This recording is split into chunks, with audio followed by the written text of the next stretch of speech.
Hello everyone, my name is Devanshi और आज हम सीखेंगे कि हम अंग्रेजी में खुद का परिचय कैसे दे सकते हैं। How to introduce yourself in English. हम जब भी किसी से मिलते हैं, चाहे वो कोई नया दोस्त हो या स्कूल, कॉलेज, कंपनी में कोई टीचर या बॉस, हम सबसे पहले अपना परिचय देते हैं।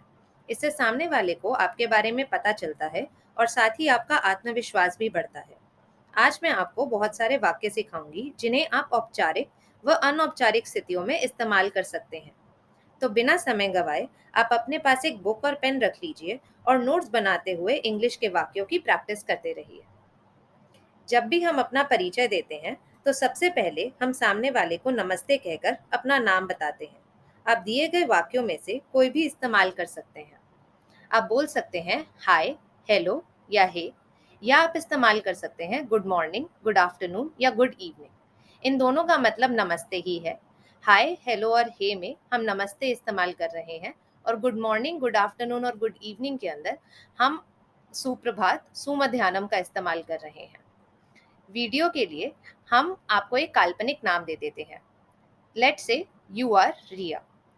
सोचते हैं कि आपका नाम रिया है, तो हाय, माय नेम इज रिया। नमस्ते, मेरा नाम रिया है। या आप बोल सकते हैं हेलो, आई एम रिया। नमस्ते, मेरा नाम रिया है। गुड मॉर्निंग, गुड आफ्टरनून या गुड इवनिंग का इस्तेमाल करते हुए आप कह सकते हैं गुड मॉर्निंग, आई एम रिया। सुप्रभात, मेरा नाम रिया है। अगर आपका नाम लंबा है और आपको लोग छोटे नाम से बुलाते हैं तो आप नीचे दिए गए इस वाक्य का भी इस्तेमाल कर सकते हैं। Hey, my name is Riya but you can call me. जो भी आपका निकनेम हो या जो भी आपको लोग बुलाते हो। आगे बढ़ते हैं। अपना नाम बताने के बाद आप सामने वाले को ये बोलेंगे कि आप कहाँ रहते हैं या आप कहाँ से हैं। अगर आप सामने वाले को ये बताना चाहते हैं कि आप कहाँ से हैं तो आप बोलेंगे आई एम फ्रॉम डैश। मान लेते हैं कि रिया दिल्ली से है, तो हम कहेंगे I am from Delhi. I am from Delhi. अब अगर आप किसी और जगह जगह से हैं पर आप किसी दूसरी जगह पर रह रहे हैं तो आप कह सकते हैं आई am currently staying in dash but I am originally from dash. मान लेते हैं रिया इस समय दिल्ली में रह रही है बट वो बिलोंग यूपी से करती है, तो हम कहेंगे I am currently staying in Delhi but I am originally from Uttar Pradesh. अगर आप ये कहना चाहते हैं कि आप किसी जगह पर कितने समय से रह रहे हैं तो आप कहेंगे I have been living in Delhi from dash years. I have been living in Delhi from 10 years। I move to Delhi 10 years ago. मैं दिल्ली 10 साल पहले शिफ्ट हुई थी। या फिर मैं दिल्ली में 10 साल से रह रही हूँ। अगर आप ये कहना चाहते हैं कि आप कहाँ से हैं तो आप कहेंगे आई एम फ्रॉम दिल्ली। अगर आप एक जगह पर रह रहे हैं पर आप बिलोंग किसी और जगह से करते हैं तो आप कहेंगे I am currently staying in Delhi but I am originally from Uttar Pradesh. अगर आप ये कहना चाहते हैं कि आप कितने समय से एक जगह पर रह रहे हैं तो आप कहेंगे I have been living in Delhi from 10 years। I move to Delhi from 10 years ago. इसके बाद हमको स्थिति के अनुसार संवाद को आगे बढ़ाना होगा। अगर संवाद औपचारिक है तो आप अपनी शिक्षा, रुचियां, कार्य अनुभव और नौकरी कौशल के बारे में बात कर सकते हैं। और अगर संवाद अनौपचारिक है तो आप अपने परिवार, रुचियों और शिक्षा के बारे में बात कर सकते हैं। अब अगर आप अपने परिवार के बारे में बात करना चाहते हैं तो आप कह सकते हैं I live with my parents. मैं अपने पेरेंट्स के साथ रहता या रहती हूँ। I live with my parents. I have 2 siblings। मेरे 2 भाई बहन है। I have 2 siblings। My family lives in dash. Riya की फैमिली दिल्ली में रहती है तो हम कहेंगे my family lives in Delhi. मेरा परिवार दिल्ली में रहता है। My family lives in Delhi. My father is from dash and my mother is from dash. अब हम बात कर रहे हैं आपके पिता या माता कहाँ से बिलोंग करते हैं, तो माई father is from dash and my mother is from dash. अब हम बात करते हैं रुचियों की। जिसको अंग्रेजी में हम हॉबीज कहते हैं।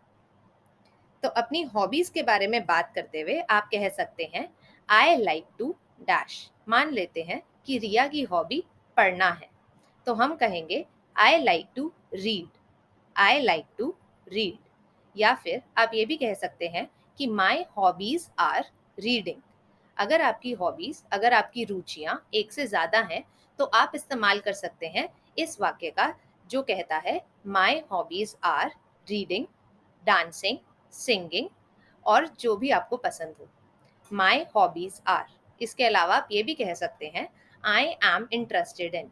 मैं इन चीज़ों में रुचि रखता या रखती हूँ। I am interested in. या आप कह सकते हैं आई एंजॉय। मुझे ये करना पसंद है। I enjoy reading. मुझे रीडिंग करना पसंद है। I love dash. मुझे ये चीज़ पसंद है। या फिर I am really into dash. मुझे ये चीज़ में बहुत रुचि है। आप अपनी शिक्षा के बारे में भी बात कर सकते हैं।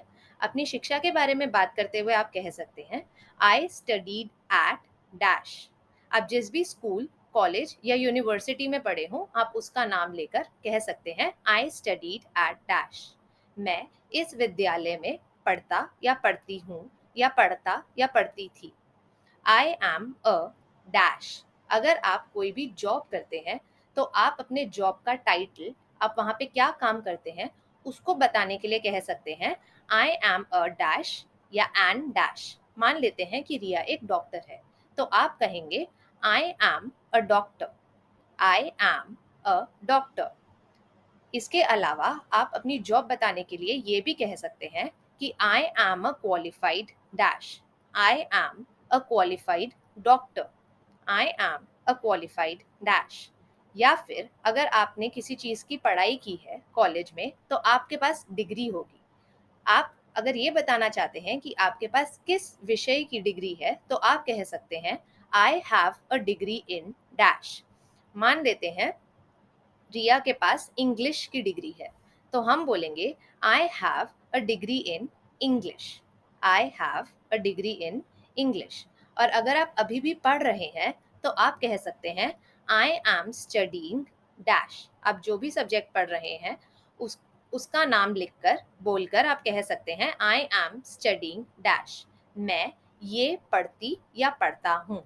I am in dash year of my dash. अगर आप ग्रेजुएशन में हैं मान लीजिए, तो अगर आपकी ग्रेजुएशन 3 साल की है और आप इंग्लिश में ग्रेजुएशन कर रहे हैं तो आप कह सकते हैं I am in my second year of my English graduation. I am in my dash year of my graduation. अब अगर आप अपने कार्य अनुभव के बारे में बात करना चाहेंगे तो आप इन दिए गए वाक्यों में से किसी भी वाक्य का इस्तेमाल कर सकते हैं।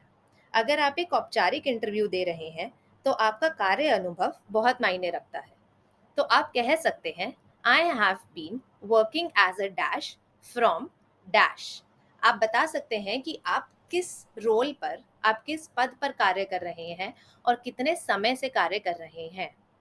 मान लीजिए रिया डॉक्टर है और वो 5 साल से डॉक्टर है, तो हम कहेंगे I have been working as a doctor from 5 years। I have been working as a doctor from 5 years। मैं एक डॉक्टर की तरह 5 साल से काम कर रही हूँ। I have been working as a dash from dash. अगर आप पहले कहीं पे नौकरी करते थे और अब आप वो नौकरी नहीं कर रहे हैं तो आप बोल सकते हैं I use to work at dash for dash. I use to work at जो भी कंपनी का नाम हो, फॉर आपने जितने भी टाइम के लिए काम किया हो। मैं इस कंपनी में इतने टाइम तक काम कर रहा या कर रही थी। I use to work at dash for dash. I have dash years of experience as a dash. मेरे पास एज जो भी आपका काम था उसके साथ इतने सालों का एक्सपीरियंस है। इसका एग्जाम्पल हम फिर से लेंगे कि रिया एक डॉक्टर है, तो आप बोल सकते हैं I have 5 years of experience as a doctor. मेरे पास एज अ डॉक्टर 5 साल का एक्सपीरियंस है। I have dash years of experience as a dash. अब आखिर में आप अपने नौकरी कौशल के बारे में भी बात कर सकते हैं। My job skills are dash dash and dash. मान लीजिए रिया की जॉब स्किल्स हैं पंचुअलिटी, वो हमेशा समय पे काम करती है। उसकी दूसरी क्वालिटी है कि वो बहुत अच्छे से बात करती है अपने पेशेंट्स के साथ। और उसकी तीसरी क्वालिटी है कि वो बहुत ही क्वालिफाइड है। My job skills are being qualified, being punctual and जो भी और आपकी जो भी क्वालिटी है आप वो बोल सकते हैं। My job skills are dash dash and dash, या फिर आप कह सकते हैं I am good at dash। मान लीजिए आप टाइम मैनेजमेंट बहुत अच्छे से करते हैं, आपको अपना समय सही तरीके से बांटना आता है, तो आप कहेंगे I am good at time management। I am good at time management, मैं टाइम मैनेजमेंट में बहुत अच्छा या अच्छी हूँ। I am good at dash, I have worked on dash. मान लीजिए आपने अपनी किसी स्किल पर काम किया है, तो आप बोल सकते हैं I have worked on dash. मान लीजिए आपने अपनी पब्लिक स्पीकिंग की क्वालिटी पर काम करने की कोशिश की है, तो आप बोलेंगे I have worked on public speaking.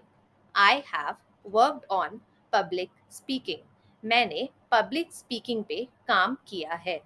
I have many skills to contribute including dash dash and dash.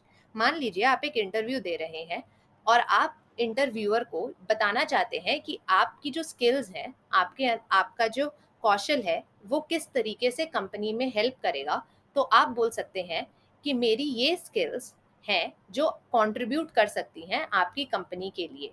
I have many skills to contribute including, जो भी आपकी स्किल्स होंगी आप वो बता सकते हैं। मैं आशा करती हूँ कि अब तक आप अपना परिचय अंग्रेजी में देना अच्छे से सीख गए होंगे। रोजाना अभ्यास के साथ आप अपना इंट्रोडक्शन आत्मविश्वास के साथ दे पाएंगे। अभ्यास करते रहिए और भिन्न टॉपिक्स पर अंग्रेजी में बात करने के लिए आप वेबसाइट चेक कर सकते हैं। थैंक